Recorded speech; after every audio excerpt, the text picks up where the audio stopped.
আসসালামু আলাইকুম। লাকি সেভেনে সবাইকে স্বাগতম। আশা করি সবাই ভালো আছেন। আজকে একটি সুন্দর হাতের ব্যাচ দেখাবো। তার জন্য প্রথমে আমি ৫ টি পুঁতি দিয়ে নিয়েছি। এরপরে আমি একটু ফাঁক করে কিছু ছোট, ছোট ফুল দেওয়ার চেষ্টা করছি। এরপর আমি ৪ টি পুঁতি নিয়ে নেবো। এরপর একটি গোল্ডেন কালার পুঁতি। এরপরে ১ম যে লাল পুঁতিটি আছে ওইটার মধ্যে আমি সুইটি বের করে নেব। এরপর আমি আবার ৩ টি পুঁতি নিয়ে ১ম যে পুঁতিটি আছে ওইটাতেই বের করে দেব। তো এভাবে আমি একটি ফুল করে নিয়েছি। আমি আরেকটি ফুল দেখিয়ে দিচ্ছি আপনাদেরকে।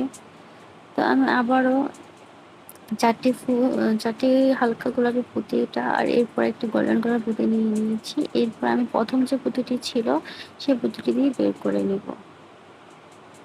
এরপর আবার আমি ৩ টি পুঁতি নিয়ে ১ম যে ফার্স্ট পুঁতিটি আছে গোলাপি কালার সেটি দিয়ে বের করে দেব। তো এইভাবে করে আমি সম্পূর্ণ ব্রেসলেট